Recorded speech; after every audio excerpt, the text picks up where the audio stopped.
How can I say thanks for the things you've done for me? Things so undeserved.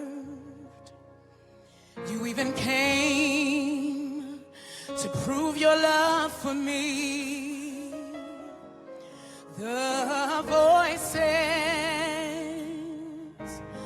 of a million angels cannot express.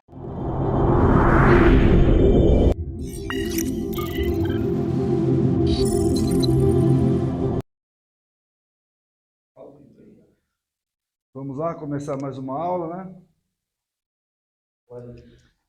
Essa é a segunda aula sobre teologia sacerdotal, né? O que significa sacerdote? Então hoje nós vamos falar um pouco sobre o sacerdócio, né? Nos povos antigos, o sacerdote, que é chamado de Cohen, era aquele que oferecia vítimas à divindade que cultuava. Sua posição era sempre elevada, pois cabia a ele cuidar das cerimônias sagradas. Em geral, a expiação dos pecados através do oferecimento de vítimas e oblação. Essas vítimas, aqui, a gente sabe que eram os animais que eram sacrificados, né? Sacrificado a Deus, se fosse um sacerdote que servia ao Senhor, e se não fosse, porque não existe só o sacerdote crente, o sacerdote que serve a Deus. Existem também outras religiões, outros tipos de sacerdote também, né? Por exemplo, tem sacerdote que serve ao diabo, tem sacerdote na Igreja Católica, tem sacerdote em outras religiões, tá? Quando os sacerdotes de Moloque iriam oferecer sacrifício a ele, eles sacrificavam animais ou então crianças, né? Crianças eram sacrificadas também a Moloque. E oblação era um sacrifício, era uma oferta líquida. Vamos ver o que é oblação. O que é oblação? A cerimônia que consistia em provar vinho ou outro líquido e entorná-lo no chão ou sobre a área do sacrifício, em honra de Deus ou então em honra da divindade. Eu não sei se você lembra daquele dia em que Davi estava com os seus soldados e de repente, Davi fala para os soldados assim, ó, eu tenho saudade de Belém. Ai que me dera se eu bebesse da água da fonte de Belém. Aí os soldados estavam conversando com ele, aí um soldado falou com o outro assim, vamos lá em Belém, buscar a água da fonte de Belém, para poder dar ao rei, já que ele está tão desejoso. E aí, os soldados foram até Belém. Só que eles tinham que passar pela guarnição dos filisteus.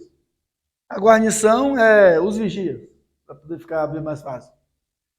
E aí, uma fronteira, né? hã? Tipo uma fronteira, né? Aí os guardas que ficavam tomando conta daquela fronteira.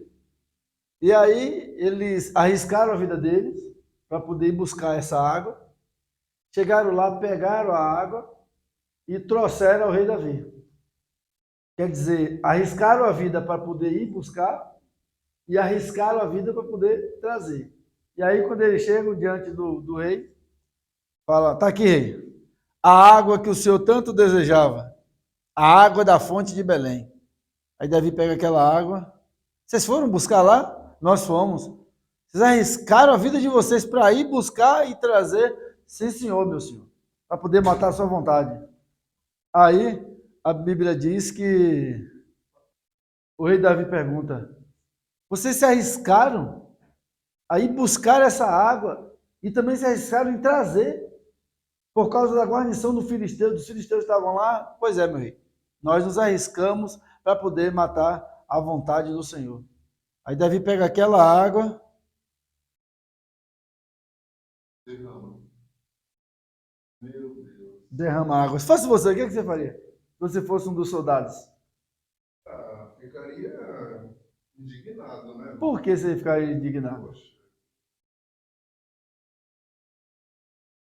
Eu passei por tantas provas, Perigo. dificuldades, de ser morto Sim. pelos soldados aí. Tanto, Na ida e na vinda. isso, tanto indo quanto voltando. Quando eu chego perante o rei e mostro, E dou para ele, né? dou para ele, Tá, pensando que ele vai beber, beber, ele pega e joga. derrama. Por um acaso ele pensou que aquela água estaria envenenada?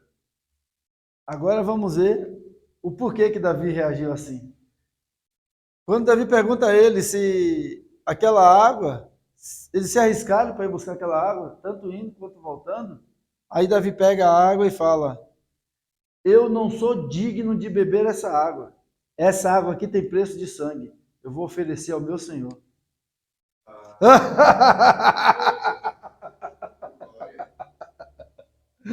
Percebeu que ele não bebeu? Ele falou: essa água aqui ó, tem preço de sangue. Então eu não sou digno de beber ela. Vou oferecer ao meu Senhor. Me arrepiei tudo aqui agora. Vou oferecer ao meu Senhor. Então ele oferece um sacrifício de oblação, que era o líquido. Aí sim, né? Vamos lá, o Antigo Testamento. Os termos originais, que é Cohen e Caém, encontrado no Antigo Testamento, são os principais termos que geralmente são traduzidos como sacerdote, além de outras palavras também relacionadas, né?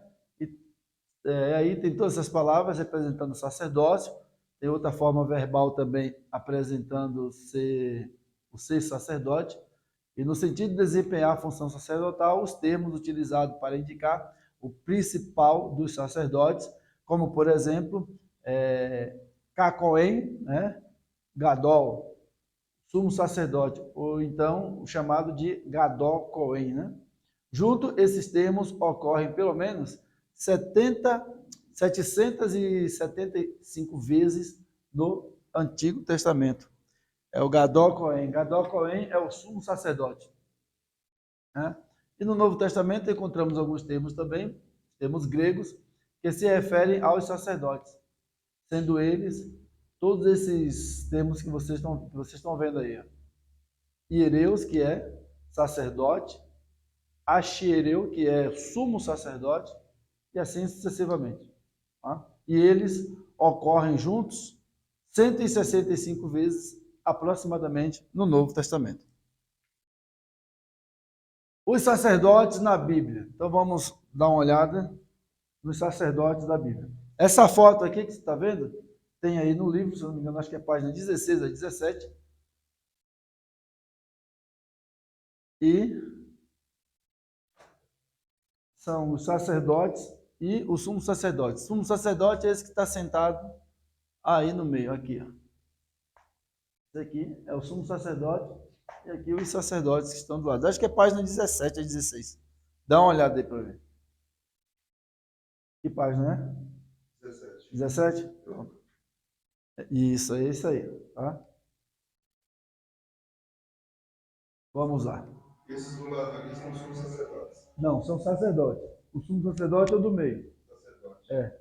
O sumo sacerdote, na nossa linguagem hoje, é como se fosse o pastor da igreja. Entendeu? Porque ele é o superior.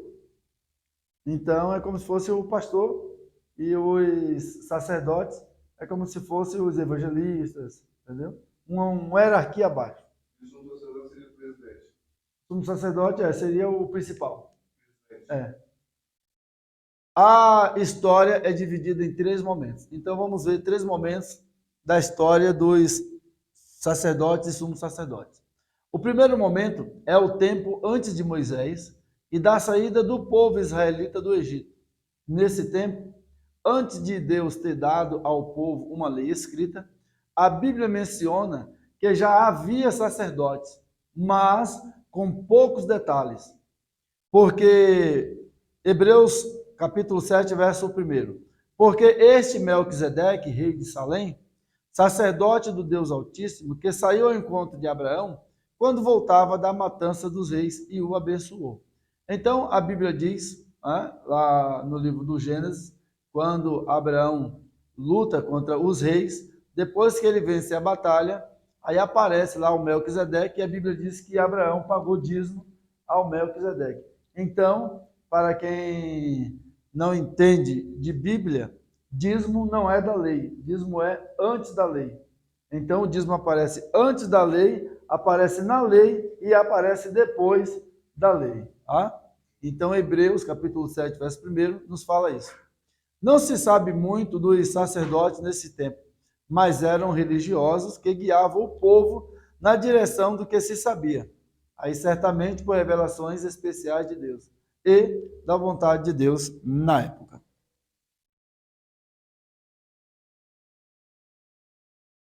Nós falamos sobre o primeiro momento, agora o segundo momento.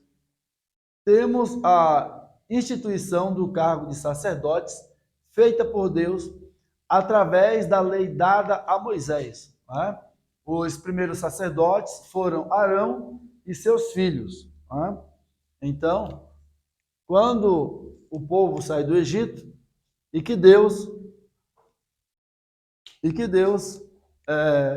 mantém o povo no deserto durante 40 anos, então Deus mandou Moisés separar Arão como sumo sacerdote e separar os seus filhos como sacerdote. Então, Arão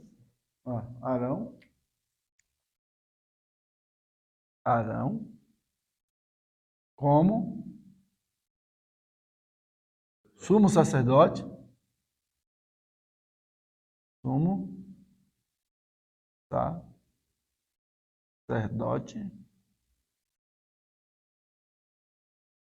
e os filhos? Os filhos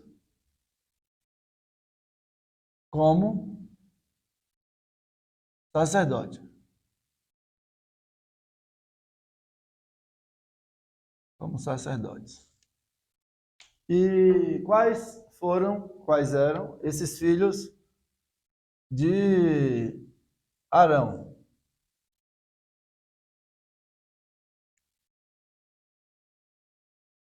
Eliezer, Nadab e Abiú.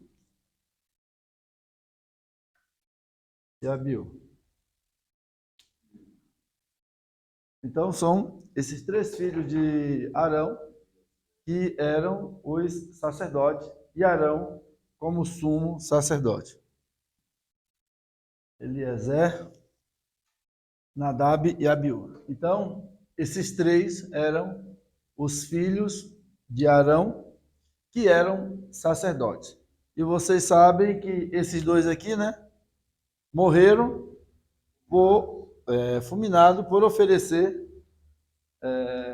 incenso a Deus, incenso estranho, né? Ou seja, eu acredito que eles estavam em pecado e foram querer oferecer um sacrifício a Deus que Deus não iria aceitar. Aí Deus fulminou todos os dois. Arão ocupou o cargo de sumo sacerdote. Aqui, ó. O sumo sacerdote era uma espécie de chefe dos sacerdotes. E seus filhos, o cargo de sacerdote. A função deles era servir como líderes no culto a Deus. O sacerdote era um mediador entre Deus e o povo. E sua função era também a de oferecer os sacrifícios e orar em favor do povo. Essa forma de sacerdócio foi praticada no tabernáculo e também no templo de Jerusalém. Então, se nós trouxermos para os nossos dias, para os dias em que estamos vivendo, que Nadab e Abiú foram mortos por Deus. Aham. Por eles serem sacerdotes, né, do bairro, que eram sumos sacerdotes. No caso aí, eles foram salvos depois do Senhor tê-los matado? É que a salvação na época do Antigo Testamento é diferente da salvação na época de hoje, né? Porque hoje nós somos salvos através de Jesus Cristo. E naquela época era pelo povo servir a Deus, assim, o povo ter fé em Deus, entendeu? Aí o porquê que Deus fulmina eles. É como eu estou te falando, eu acredito que ele estava, a Bíblia diz que ele estava oferecendo um sacrifício estranho, que foi oferecendo incenso, e eu acredito que eles estavam em pecados. Só que, como a salvação era diferente da época de hoje, então possa ser que quando Jesus morreu, eles devem ter sido perdoados. Entendeu? Esse tempo era o tempo da lei, né? Esse tempo aqui já é tempo da lei já. Entendeu? Então, hoje, a função do sacerdote era oferecer sacrifício e orar a favor do povo. Então, hoje, os pastores, eles fazem esse papel. Não sacrificam animais, né? Mas a vida do pastor já é uma própria vida sacrificada, né? Que sacrificam pela igreja, toma conta da igreja, aquele labor que o pastor tem com a igreja e também ora pelos irmãos, porque tomar conta de igreja não é fácil, né? Tomar conta de igreja não é fácil. Meu Deus. Pai do Senhor. O terceiro momento agora. Temos o tempo da vinda de Jesus Cristo. Os sacerdotes deixaram de ser mediadores e dão lugar ao mediador perfeito entre Deus e os homens. Então, quem é o mediador perfeito entre Deus e os homens? Jesus Cristo de Nazaré. Ele que é o mediador entre Deus e os homens. Então, por exemplo, Maria não é mediadora, Paulo não é mediador, Pedro não é mediador, João não é mediador. Ninguém é mediador entre Deus e os homens, a não ser Jesus Cristo de Nazaré. Assim, não há mais necessidade de sacerdotes no molde do Antigo Testamento. O Novo Testamento temos a menção de que todos os cristãos são sacerdotes, no sentido que, através de Jesus Cristo, tem livre acesso a Deus. Apocalipse capítulo 1, versos 5 e 6 diz o seguinte: aquele que nos ama e pelo seu sangue nos libertou dos nossos pecados e nos constituiu reino, sacerdotes para seu Deus e Pai. A ele a glória e o domínio pelos séculos dos séculos. Amém. Do ponto de vista congregacional, os sacerdotes, e dependemos de um sumo sacerdote. Na nova revelação de Ezequiel, a família da casa de Davi será de reis e sacerdotes. O sacerdócio não é tipificado pelos filhos de Levi, mas pela ordem de Melquisedeque. Jesus,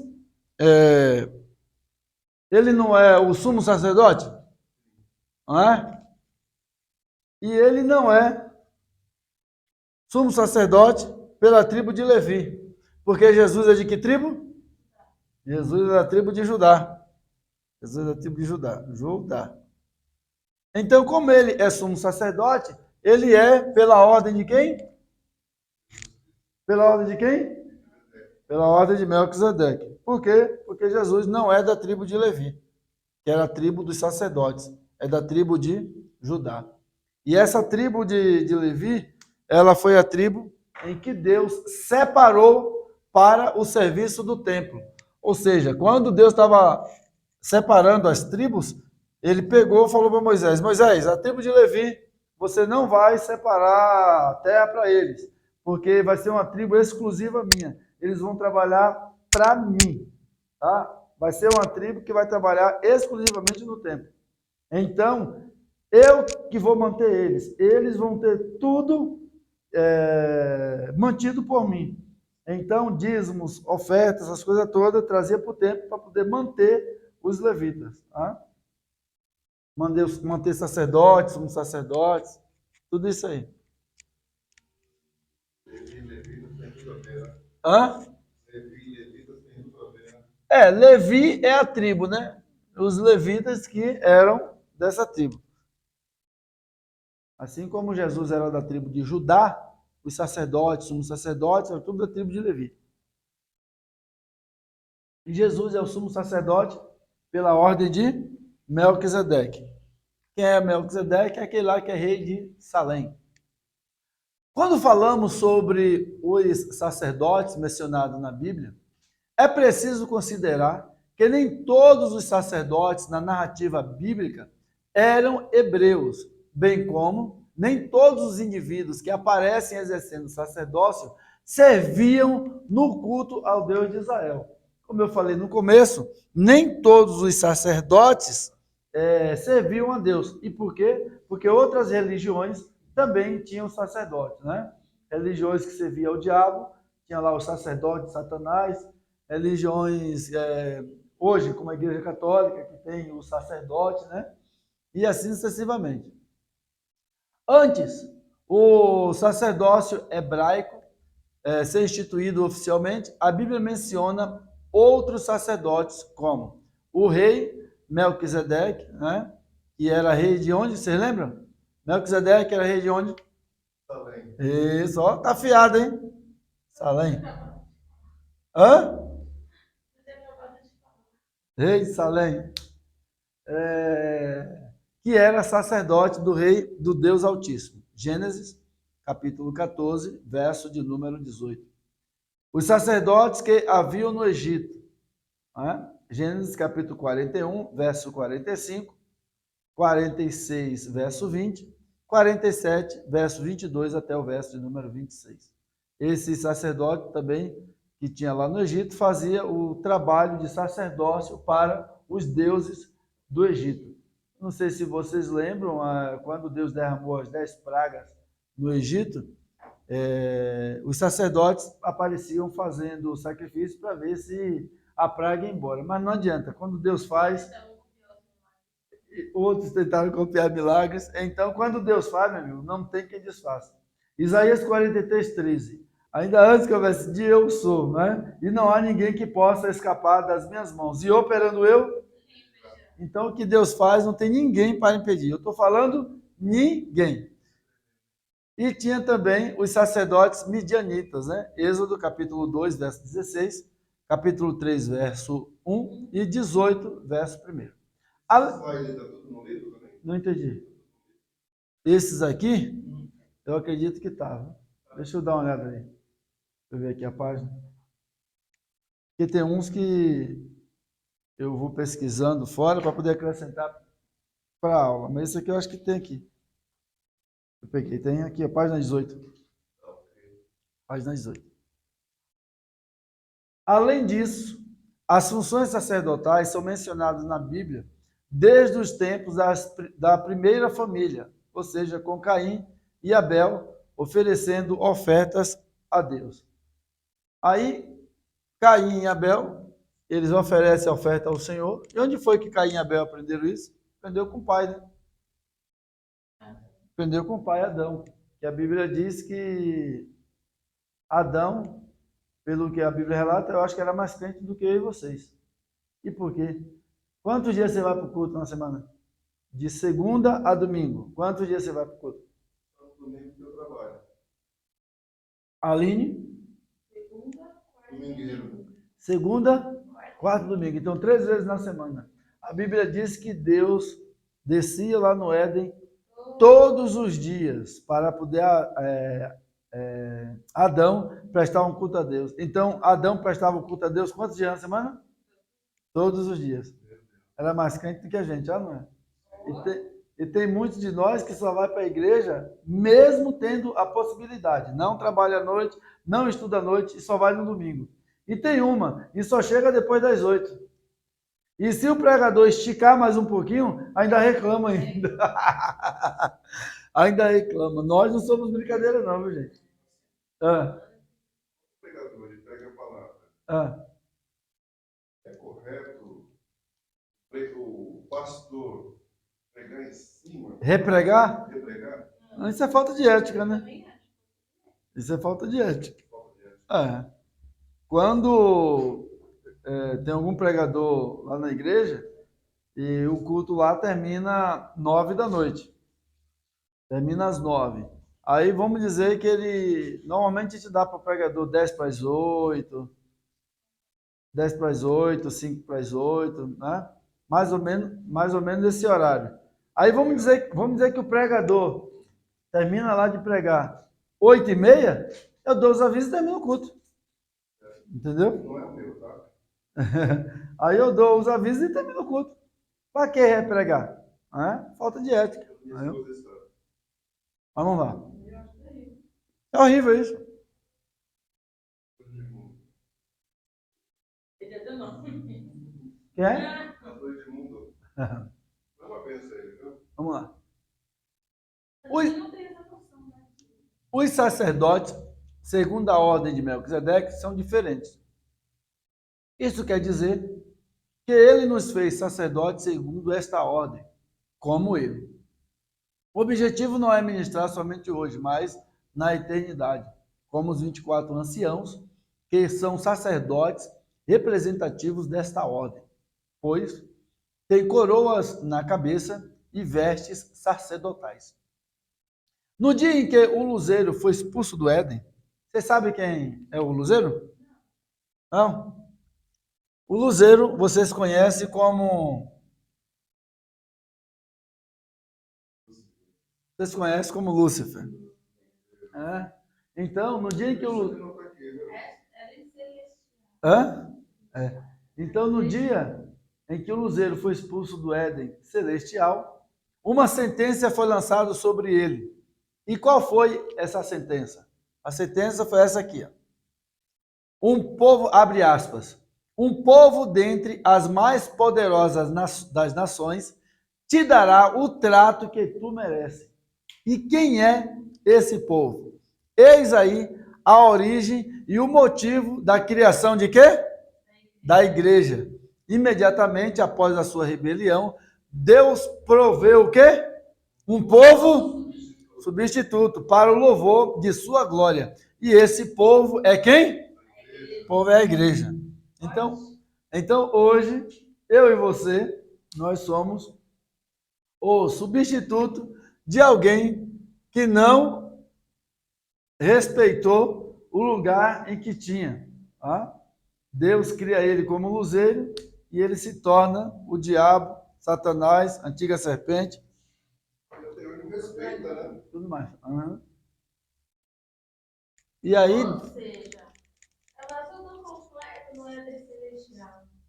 Só que uma vez dado, resolveu se rebeliar, desceu ele em uma terça parte e abriu o lugar para nós. e abriu lugar para a igreja. Olha só o que vai conforto. Terceira parte ela está vazia. Aham. Ah, Você gravou, não falei? Vamos lá, Pedro escreveu o quê?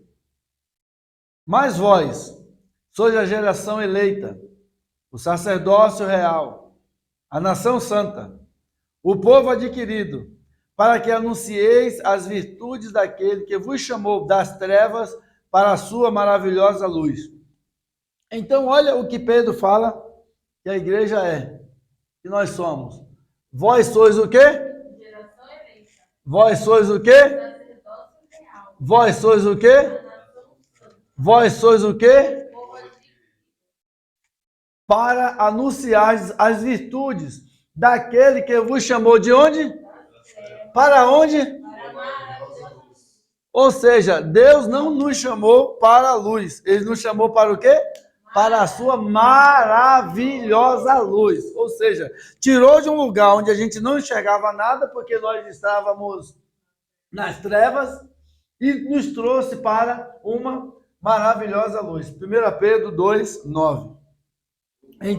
Então, pessoas que estavam no mundão aí, que bebia da 1 a 51, pessoas que roubavam, pessoas que eram traficantes, pessoas que tinham pecados e mais pecados, Deus tirou desse mundo de trevas para trazer para a sua maravilhosa luz. E tem muitos hoje na igreja que pensam que é boa coisa, né? Tem gente que pensa que é melhor do que o outro. Tem gente que é só pela misericórdia. E lidar com o ser humano, irmão, não é brincadeira. Não é brincadeira. Quem é pastor mesmo de igreja sabe que lidar com o ser humano não é brincadeira.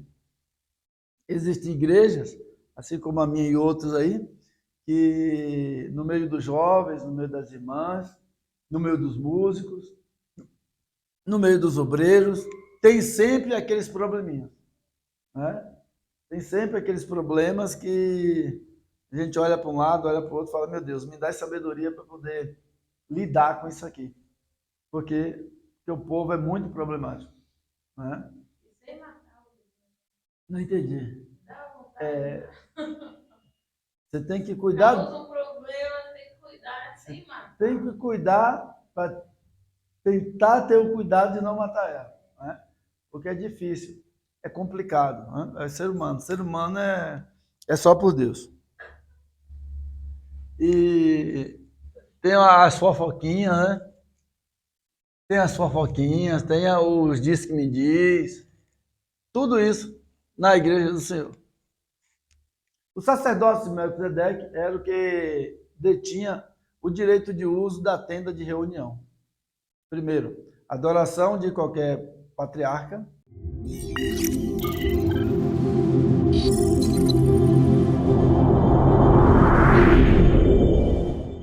How can I say thanks for the things you've done for me? Things so undeserved. You even came to prove your love for me. The voices of a million